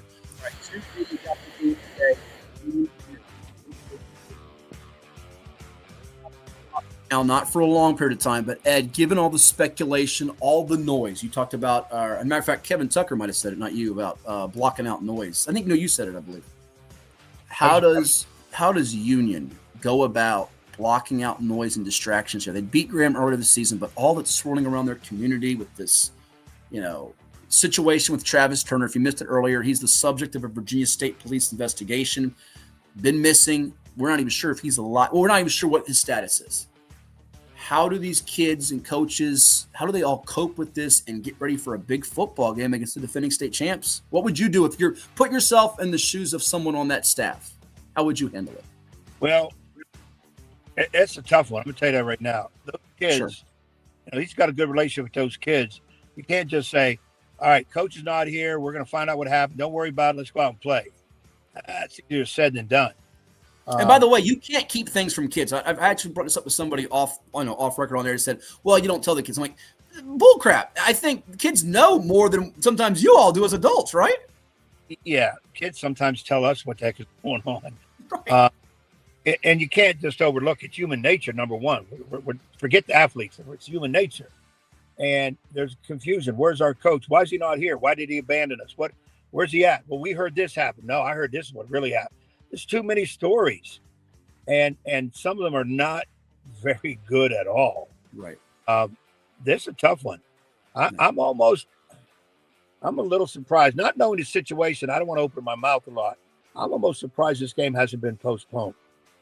Well, and again, and it might. We're doing this, full disclosure. We're doing this right now at almost 11:30 a.m. Eastern on Saturday. There could be a tweet or a post or note that I have no idea. But I'm like you with what you said about Hampton Phoebus. That's a different situation. Obviously, circumstances are way different. But I almost at this point would be surprised if Union was able to put all the distractions aside and go out and play a clean, crisp football game against the Graham team that's starting to find its stride here.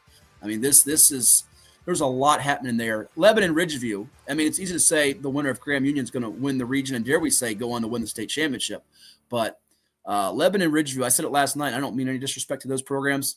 You've had nice years. I just don't know that you have enough personnel to beat either one of those teams, Graham or Union. I just don't. And I'm going to agree with you, too, on that. If this all goes down and Union comes out with a big win over Graham, it could boost them to really just – we're not – going to stop us, galvanize. Yes, no doubt. It could be. Yeah.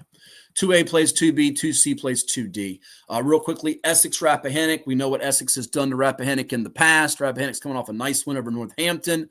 I don't see Essex running game being stopped by Rappahannock. Rappahannock might score and move the ball on them, put up some points, but Demetrius Stewart, Jaden Holmes, those are two tough hombres, sir.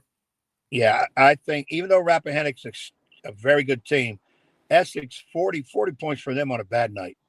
That's a hard team to stop, too. I'm going to go Essex in this one. And they did a better job on that Northumberland quarterback, Tyreek Lundy, who shredded them the first time they played. Buffalo Gap over Alta Vista. This was a whoa. Are you kidding me? 52-29. I have to take Buffalo Gap seriously now, but Riverheads beat them by a couple of touchdowns regular season. And I cautioned people, I cautioned you and Derek, some others that love Sussex Central. And Sussex Central had a nice year, but Riverheads, they've been there before. They're a well-oiled machine.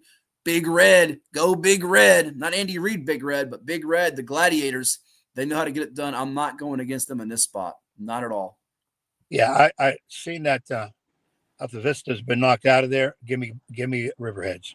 Yeah, I'm surprised at the Alta Vista. I know they were down going into the fourth quarter last year, but I think they were kind of flat like they were late in the year against Appomattox. They recovered from that point, but played one of their worst games of the year at the wrong time, that's for sure. George Whitson Giles, you and I both called this to get revenge after losing handily to Giles late in the regular season. But it'll be Grayson County who knock off the Rockets of Craig County, who got their first ever playoff win. I'm going with Grayson in this spot. Lost the state championship last year. They want to get back to that point. No, I'm talking to me to say go with. You knew that. I'll say with right now, but when I have to turn to picks it, don't be surprised if I jump ship. No, you do that all the time. You're a ship jumper. And lastly, Eastside will take on the winner of Rye Cove Chilhowie. You jumped ship from our video last week when you picked Rye Cove, and then you turned in the picks on Virginia Preps and picked Chilhowie, which, by the way, if folks don't know this is Ed Young's way of saying he was right either way, not wrong either way. My question to you, though, either way is, Eastside win this region, yes or no? And a follow-up quickly, can Eastside win the state championship undefeated with no seniors on the roster? Has that ever happened before? Not a single senior on their team. They could be thinking about back-to-back if they do it. That's a good question if that's happened before. I go Eastside. If it hasn't, Eastside's going to do it this time. I see Eastside coming out of there. That's a whole team. Wow. Yeah, and Keldon Hamilton, the running back, I've said it all year long, best two-way stud in Virginia at Class 1 level, and one of the best two-way studs any division. 2,000 yards rushing. He eclipsed that for the season last night in that win over Honaker. All right, that wraps up the scoreboard.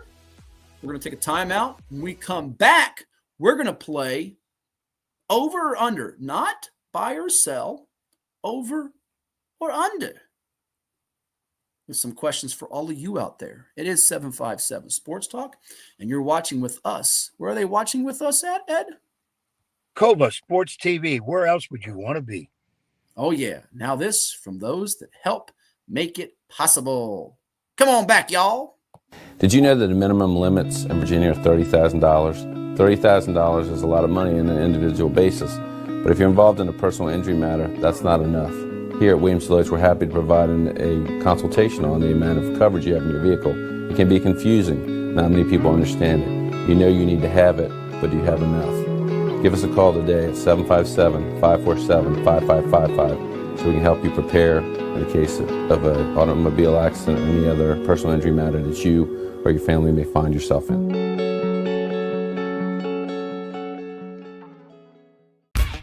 For any athlete, making it to the top sometimes comes with a few steps back. That's why there's CHKD Sports Medicine. Advanced diagnostics, treatment, and rehabilitation for sports injuries, just for young athletes like yours. What's up at DQ? Oh, just the best deal ever. The $7 bacon cheeseburger meal deal. Bacon cheeseburger, fries, drink, and a sundae. No time to be modest. It's all full size for just $7. Right now at DQ. Happy tastes good. Well, it's everybody's favorite time of year again. Time to prepare to make your annual donation to that infernal revenue service. And if you're like me, you need help. Help to keep that donation as small as possible. So get off your W-2 and call John Maynard at John's Tax Service. 455-6763. As a banker at Town Bank, we believe that people bank with people, not with banks. You're looking for an actual personal relationship, and that's what you get at our bank. You get that person that gets to know you, gets to know your business, is there for you. I think that is what motivates us, what drives us, and the idea that we are trying to serve others and enrich lives, I think is very true.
Hampton Roads has a long-running high school and college sports tradition. It's time to give them the spotlight they deserve. This is 757 Sports Talk.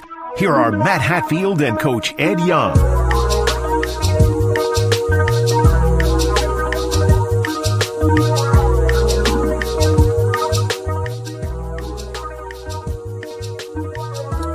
Yeah, it was so good we had to play it for you again earlier on the show. If you missed it, we had Kevin Tucker, head football coach of the Thomasdale Knights, who won on a 99-yard pick six from his junior safety, Vinny Shavaria Jr., over the Manchester Lancers. That video courtesy of one Zach Joachim of the Richmond Times-Dispatch. It is 757 Sports Talk. Like, share, and subscribe and interact with us here on Cova Sports TV. I am Matt Hatfield, the guy who is either driving or doing something in his car.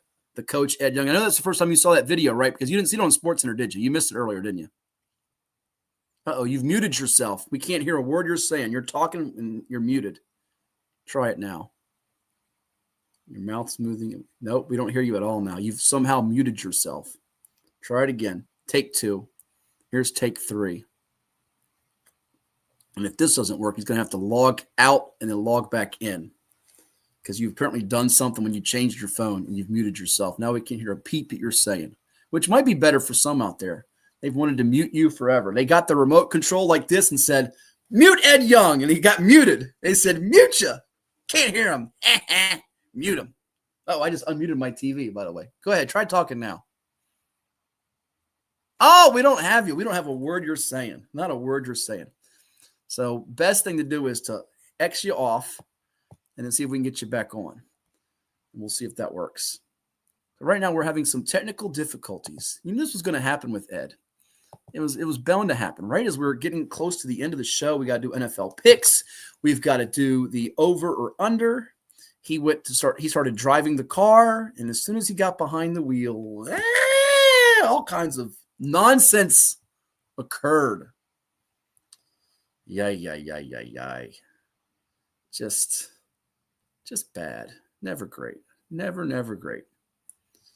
You just, you shake your head with him sometimes. You really do. You really do. All right, let's see if he's back now. Can we hear you? Testing 1 2 1 Oh, 2. we got you. We unmuted you somehow. Good to know. You're working now. Are you ready to play over or under now on the program? And by the way, it just came out, breaking news. Chris Paul is retiring after this season. 12-time All-Star who has played 21 seasons in the National Basketball Association. So he can go be in more TV commercials and probably get a TV gig somewhere. So it's the end of the road for Chris Paul, Hall of Fame point guard, who's not on my top 5 PG list, but he's in the top 10 all time at point guard. Good one. I didn't think he would play this year. I thought he would retire after last year. Surprised that he's waiting that long. I thought it was be stepping out of the game right now, but more power to him if he can keep on going. All right, here we go. It is now time to play over or under with a mixture of sports-related questions here. So here we go. Little skylight music in the background. We're going to go with 6 of them, in fact. You ready? Let's go to the NBA since we talked about Chris Paul. Over or under 41.5 triple doubles for Nikola Jokic of the Denver Nuggets. Reminds me of Ivan Drago. If he dies, he dies. He's already got 9 triple doubles this season, Ed. 9 of them in 15 games. The rest of the NBA's got just 19. I think he has more than the entire Eastern Conference, and he plays in the Western Conference. The record, I believe, is 42 in a season by Russell Westbrook. Over or under, does he match the record? The Joker. He's putting up historic numbers, by the way. I'm going to say under. I don't think he does it. I'll tell you this. If this was Kevin Durant or LeBron James, we'd just be gushing about how great he is. But I said this from day one. I'm going to make people mad. I'm going to say it again. Because Giannis and Joker are not American-born players, I don't think the national media and the American fan base wrap their arms around them both the way they should with their greatness. And Joker is on a path. I mean, the longevity's not there. And someone told me last night, I said, why isn't he talked about with the all-time centers? Well, I love Joker. He puts up numbers, but he's only won 1 championship. Do you know how hard it is to win the titles the way Joker is? I'm tired of that. Moving the goalposts for whatever player situation. This guy's great, and I'm rooting for him. I love you, Joker. I'm going over. I think he gets there. Now, the one thing is if he rests, load management, injury happens. But his numbers, I mean, if he stays focused and motivated, and they're going to try to get a 1 seed or probably a 2 seed because Oklahoma City's going to get the 1 seed. I think he gets there. I think he's going to match Westbrook's record, maybe break it. I'm going to take the over. It's a gamble, but hey, why not? And I'm going to echo some of your comment there. I say he's going to go under, but I want to back up. When people say, wow, he's won 1 title, I'm keep telling people, get out of my face about championships. Because here's what I'm going to say one time only to the person. Robert Horry, I think, has 7 NBA titles. So he's talked about as one of the greatest players forwards of all time. No. It's what role player. You look at regular season because it's a body work is much more. Now, when 2 guys are very comparable, now we can go into the playoffs and say, well, who's done more titles? But then again, be careful because usually those teams that are moving into championship games have great players around. It's not just one player. This is why people keep telling me, Will Chamberlain, he's not as good as Bill Russell. I mean, you can say what you want. Will Chamberlain's the greatest, most dominant, let me use the right word, most dominant player in the history of basketball. Who's going to challenge him? Joker's next. And Joker has numbers too. We look, and I'm going to say, you're right, because he's not American-born. We overlook it. And number 2, when you look at Joker, you think he's there for the noontime old-timers game, pickup game. That's what he looks like. He's like a flabby body. He's not in shape like he's this tip-top, unbelievable athlete. You're head on. Listen, you're spot on there, Steady Eddie. You're spot on. It's a good job there by you. Good job. I'm just tired of this. Well, he hasn't won titles. Those are extra. And I made this statement. People look at me like I'm an idiot, and that's fine. I would rather go to the Super Bowl. If you can guarantee me you go to the Super Bowl every year and lose, or do you want to go once or twice in your career and win? What would you take? Without hesitation, I'll go every year and lose. Yeah. Period. All right, let's go to the high school football playoffs for a second. We'll get back to pro and college sports. But our question number 2 is number of unbeaten teams that will qualify for the state playoffs. We're getting ready for the region championships. A couple of region semis today. Left on the board are a total of 8 undefeated teams. You have Green Run and Riverbend in Class 5, Louisa in Class 4, taking on Huguenot in today's semis. You have Armstrong in Class 2, Glenver and Union in Class 2, the Bears of Union in action against Graham, and Essex and Eastside in Class 1. So that gives you 6, 7, or 8. How many of them will get knocked off? The matchups again, Green Run hosts Indian River, Riverbend travels to Stonebridge, Louisa, if they win, would see Verona, but they'd host them.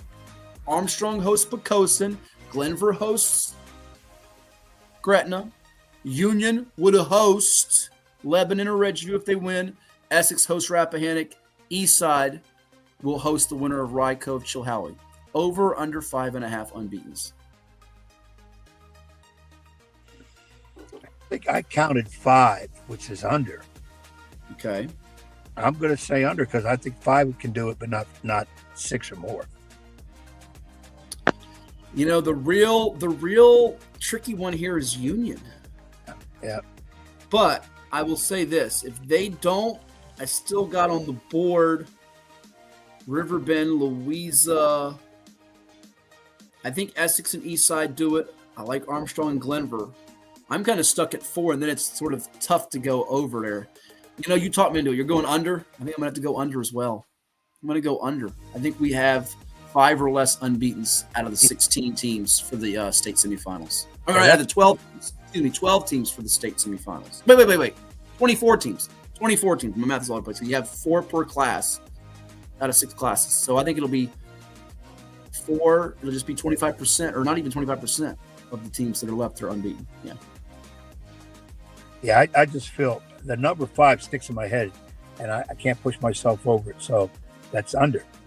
So I'll stay that way too. All right, our third one here in over or under. 4.5 number of SEC teams that qualify for this year's college football playoffs. I'm about to tell you, I think Texas A&M, even if they lose to Texas, Georgia and Ole Miss are closing in on being locks. I know Ole Miss has got the whole Lane Kiffin situation. Is he going to stay or is he going to go with the Egg Bowl coming up with Mississippi State? But I look at this, Ed, and I say they're going to have 3 for sure. Does Bama slip up on the banana peel? Maybe, maybe not. And then you got like a Texas lurking out there, Oklahoma, Vanderbilt still lurking out there. Do you get to 5? I think the SEC had 3 last year. Do the math of the 12 teams. You know, Notre Dame's in position to get 1. The ACC gets at least 1. They're hoping for 2, but probably 1. Big 12 gets 1. And that group of 5, which could be anybody from Tulane to North Texas. I know you and others hope it's James Madison. I don't think they get 6, but I think they get 5, and I go over for the behemoth SEC, Southeastern Conference. I'm agree. I could see 5. I could definitely see 5. So that's over it. And I don't want to get started on it, but no conference should be sending 3, 4, 5, 6 teams. That's a joke. Oh, don't get into your little. The MAC needs a team. The Sun Belt needs a team. Everybody. No. This is not college basketball. You cannot equate football rules to basketball and vice versa. You'll get me started. We'll go combat mode. We have 13 minutes left in the show. We can't do that. We can't do that at all. Sorry. You're telling a team like JMU, let's say, in the Sun Belt, or Memphis in the American. Good job, fellas, but unless you can beat all the teams in the SEC and Big Ten, you'll never play for a championship under our new system. That's a joke. That's an absolute joke. Now, if we're going to do that, eliminate all conferences and just go mano on mano. Try to get as hard as teams you can play. And now when it's all done, take the top 12 teams record-wise, put them in there. Because then you'll probably have all those power teams up there. But the way it's set up right now, it's an absolute joke. You have at least 4 or 5 conferences that have no chance. And I'm going to agree, Mac. I'm going to agree with you. The MAC conference, if you go look at the MAC conference right now, they don't deserve it because their number 1 team has 1 win over 500. They don't deserve to be in a championship, but that's because they play a lot of non-conference games against a lot of Big Ten teams. So they don't deserve it. But those other teams that are going 9-1, 10-1, 10-0, whatever, and they don't have a chance at all. Oh, okay. I tell you what we'll do. We'll throw you all together and we'll take 1. No, I just don't agree with it. And I agree. I also agree because I know what you're going to say. So you saying North Texas should go in there over Alabama, Tennessee. The whole world wants to see Alabama, Tennessee. And I agree with you. So do I. But I just think the little guy has to have a chance to play for something. But the way the current system is, it's never going to happen. Okay. Our next one, as you see it on the screen, the Lone Star State. The eyes of Texas are upon you, on the live on it. Everything's bigger in Texas, Ed. They will get 3 teams in the college football playoff. Well, that means you're saying Texas A&M, Texas Tech, check, and Texas. Or the Mean Green Fighting Machine. Those North Texas Mean Green. Does Texas get 3 teams from its state and not arguably the program with the most resources in America? Steve Sarkisian's Horns, who lost in last year's playoff to the eventual national champion Buckeyes of The Ohio State? Will Texas get 3 teams and not get its quote-unquote flagship state program school in the playoff? What do you say? Over or under 2.5 Texas schools in the CFP? Might have to say under, because right now in my survey, or the way I'm doing it, Texas A&M is in it. I think they're one of the top 4 seeds, and I got North Texas winning that conference, and they're in it. Well, then where's Texas Tech? You got to go over. If you got North Texas, then you're saying A&M or Texas Tech misses. Is that what you're saying? If Texas Tech loses in the Big 12 championship, I think they still get in unless they get bludgeoned. Yeah, I think Texas A&M is in for sure.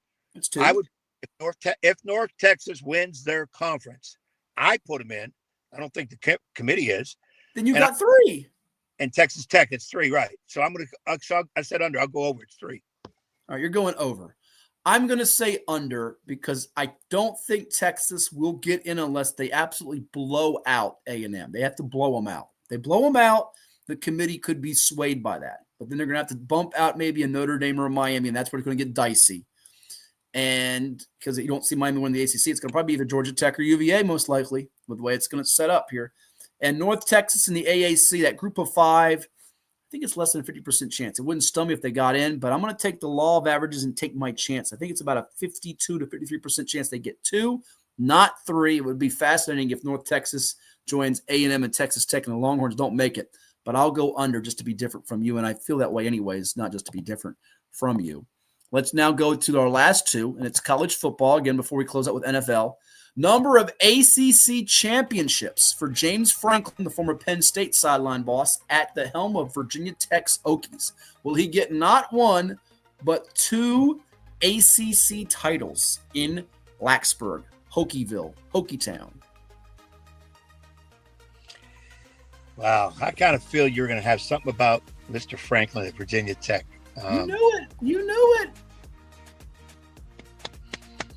I want to say out loud, yes. I think he's going to be there a bit. He can get 2 ACC titles. He's not winning a national title at Virginia Tech. Guarantee that. I think they can win 2 ACC titles under him. All right, we had the spoiler there with the next question. You're going to go over? I'm going to go over. I'm going to go under because I'm not guaranteed he gets 1, but I do think he may get 1. I'd be surprised if he gets 2. ACC right now still got Clemson and Miami and Florida State in it, and Tech is going to be on the upswing under James Franklin. He'll get recruits there. There's no question from the Mid-Atlantic, the DMV. He'll hit national prospects too, some 4 stars, maybe even pluck a couple of 5 stars. But it's going to take some time, and I think, again, the law of averages say the odds dictate he won't quite get to. And our last one, will we have one road team that wins a Thanksgiving Day NFL game coming up? Packers at the Lions. Chiefs go to Dallas, take on the Cowboys, and Cincinnati plays at Baltimore. We'll see if Joe Burrow is back for that one. Won't be back this week, but could be back for that one. What says you? Will there be a road winner? I'm thinking, yes, the Chiefs are that team, though it might have to be by the hair on their chinny chin chins against the Pokes. I'm agreeing with you on that because I think Kansas City has the best chance. Green Bay has a good chance. Cincinnati has no chance. So I'm going to. I disagree with that. Cincinnati has a slight chance. It's a moderate to decent chance if Burrow plays. Green Bay beat the Lions pretty handily in week 1. That was at Lambeau Field. I think the Lions want revenge, but the Packers could win that. Not going to shock me. In KC, pretty good chance. But I'll tell you this: if we get to the night game and the Cowboys and Lions have won, woo! I'm not loving my chances with the Bengals, especially if Burrow's sidelined. Then I think it's, almost no chance at that point. Almost no chance. That's going to wrap up over or under. We'll come back with the NFL picks for this edition.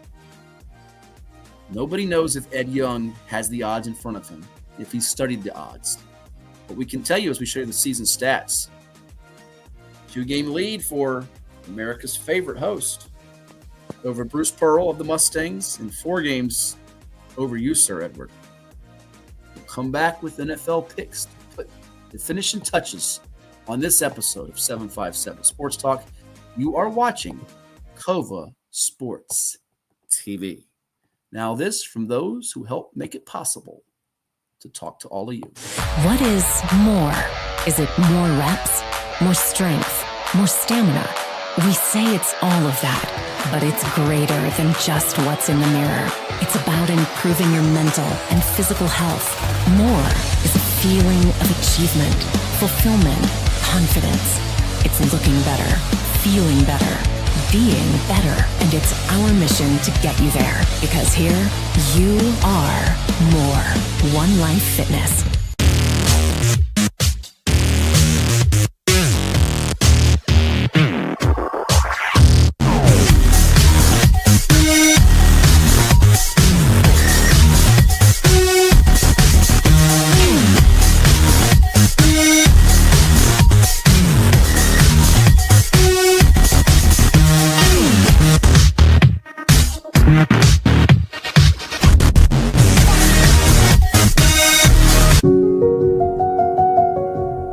As a banker at Town Bank, we believe that people bank with people, not with banks. You're looking for an actual personal relationship, and that's what you get at our bank. You get that person that gets to know you, gets to know your business, is there for you. I think that is what motivates us, what drives us, and the idea that we are trying to serve others and enrich lives, I think is very true.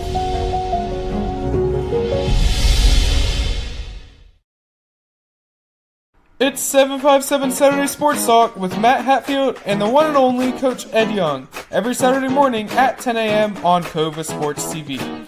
From high school football and basketball to the NFL, MLB, college sports, and the NBA, if it's making headlines, they are breaking it down. Bold takes, big-time guests, and a few laughs, especially at the expense of that basketball coach Ed Young.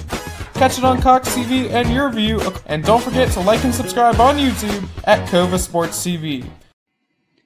Hey Alexa, was Ed Young involved at the Admirals hockey game fight? From Wikipedia.org. As Young entered the fight, French fire shot away the intrepid S4 topmast. Yikes!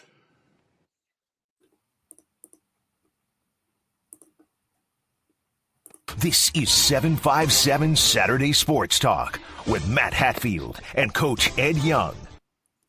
All right, we're back here on 757 Sports Talk as we fire up the NFL picks for this edition of the show. It is week number 12 in the league where they play for pay. To show you last week's standings.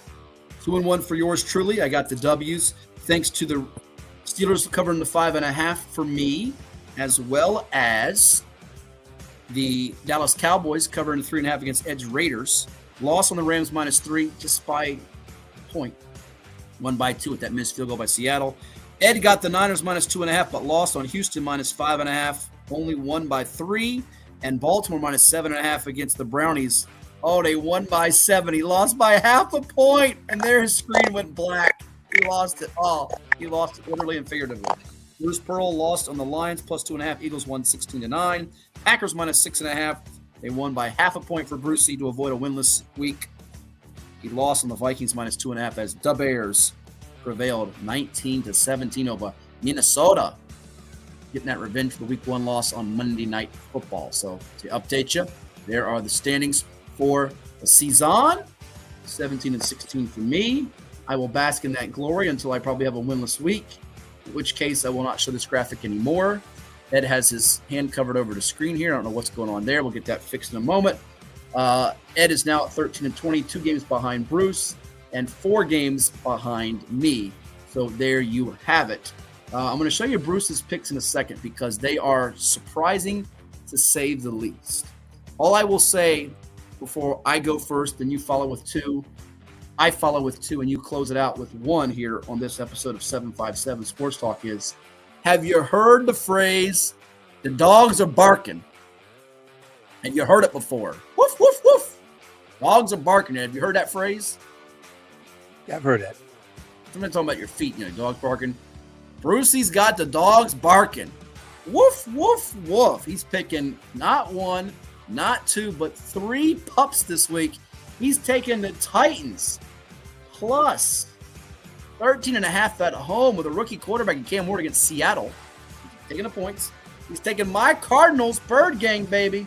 Bird Gang getting points at home against Jacksonville, which absolutely pummeled the LA Chargers. And he's taking Tampa Bay in prime time on the West Coast to get it done over the LA Rams. Sort of a season saver for Baker Mayfield and the bunch because Carolina is nipping at their heels for the NFC South. So what do we have? What do we have? What do we have? I haven't picked an over-under in a while, Ed. So because of that, there's a game to me that says ugly, ugly, ugly football. And I could regret this later. It's your Las Vegas Raiders against the Cleveland Browns. And the total is 36.5. I'm not sure these two teams can score 37 points if they play 8 quarters of football. They are atrocious offenses. Browns defense pretty good. Max Crosby might sack Shedeur Sanders 25 times. And by the way, if Sanders gets hurt, who's up? Is it Deshaun Watson in the bullpen? Is D. Watson in the bullpen? Give me under 36.5 Brownies and Raiders. Hold your nose because this is a stink bomb. Yeah, that game's going to be hard to watch. I got to admit it, Raiders. That's going to be hard to watch. All right. What are your 2 picks? Well, I cannot get to the standing or the games or whatever because if I do, I'm going to turn me off the phone. I don't have the technology to watch that and look at the game. So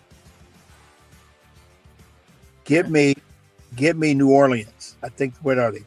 That was my next pick. You jerk face. They are -1.5 against the hapless, helpless, hopeless Falcons at home.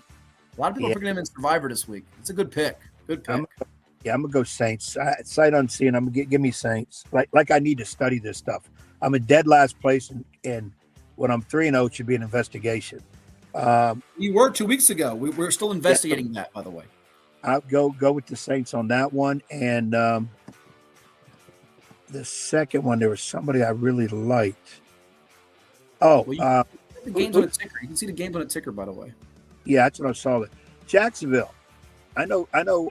Bruce take Arizona because they get what? They're getting 2.5. Yeah, but you go checker on a checker, you might be able to catch Bruce for second place. You're probably playing for second place if you're 4 behind me. So you got a chance to catch him here. Give me. Who they playing against? Arizona, my Cardinals. Yeah. Jacksonville. Yes. On the road against my Cardinals. You're going to regret this later. All right, my next 2 picks. I'm going to take the hook. It's dangerous, but give me Kansas City to save its season at home against Indy. I've been picking against Indy all year. It's burned me more times than not, so I'll lay the 3.5 for the Chiefs here in this spot. And then for my final pick, I thought long and hard about the Steelers plus the 2.5 against the Bears. I really did. All the linebackers are out for Chicago. Lions laying 12.5 against the Giants is a lot. They could be looking ahead to Turkey Day. The Giants might make a late cover here, backdoor cover. It's a lot of points. So, and I even looked at Dallas hard, plus 3.5 at home against the Eagles. Niners -7 against the Panthers looks good for Monday Night Football. But I'm going to ultimately take Green Bay, lay in the 6.5 at home against the Vikes. I think it's a get-right spot for the Packers. I think with J.J. McCarthy, the Vikings are going south. So give me Green Bay at home to go with KC at home and the under the total in the Cleveland Raiders game. I think it was up at 38 or 39 this week, but it's fallen fast. I'll still take it under. Your last choice. I'm looking at the games as they come across the ticker. You can't pick the Commanders this week because they're on a bye week. Sorry, sir. Okay. What's the over and under on the New Orleans and Atlanta game? You're going to go back to one of your same games. It is a total of 39.5. Pretty low. Pretty low. I thought you might get talked into taking the over-under in the Ravens-Jets game. The Jets are not going to score many points at all. What's the total? 44.5. And Baltimore's not scoring 45 points. Tyrod Taylor against his old team, the Hampton High alum. I hope Tyrod does great, but he ain't got a whole lot around him. No, he doesn't. No, they're not. They might get a touchdown in that game. And I don't see the Ravens scoring 45. So I can't take the over on that. You want the under? I was going to take the under. I'll just tell you, the last 2 times I've told you the pick I was going to take, you've taken them. So I know, and that's why I'm in the bottom spot. It's called manipulation, ladies and gents. This is my way of playing with Ed Young's mind, manipulating him. Yeah, and with basketball season, my mind's all over the place too, so it's easy. Yeah. Easy to manipulate. Yeah. Yeah, I don't know, man. I'm stuck on this one. You're stuck. What's the over and under on Seattle, Tennessee? Seattle and Tennessee is at 40.5 is the total. It doesn't excite me real quick on that one. Real quickly, your totals. Pats, Bengals is 49.5. Jets, Ravens is 44.5. Seahawks, Titans is 40.5. Giants, Lions is 49.5. Steelers, Bears is 45.5. Vikings, Packers is 41.5. Colts, Chiefs is 49.5. Browns, Raiders, as I took, was 36.5, taking the under. Jags, Cardinals is 47.5. Philly, Dallas is 47.5. Falcons, Saints is 39.5. Your Sunday night game has Tampa and the Rams at 49.5, and the Niners, Panthers on Monday Night Football is also 49.5, which seems a little bit high to me, by the way. Give me under Bears and Steelers. All right, he's taking the under to have a defensive grudge match, under 45.5 for Chicago and Pittsburgh. Wouldn't this be a thing of beauty if the final score is 27-21 and he loses by, I'm sorry, how about, not even that, how about 26-20 and loses by half a point like you did last week on the Ravens and Browns? That'd be beautiful. That'd be great. Well, there you see it. Bruce has got Titans, Cardinals, and Bucks getting points. Ed's got Saints -1.5, Jags -2.5, and under 45.5 with Chicago, Pittsburgh. I've got under 36.5 for Cleveland and Las Vegas. KC -3.5, and Green Bay laying the 6.5. Those are the picks for week number 12 in the National Football League. We'll see you next time on Cova Sports TV. Like, share, and subscribe. Have a great weekend and have a happy Thanksgiving, Ed. We won't talk to you again until Turkey Day here after Turkey Day on the program. Now, there's the festive border. We can tell everybody happy Thanksgiving out there. And we'll see you next time right here on Cova Sports TV. Gobble, gobble.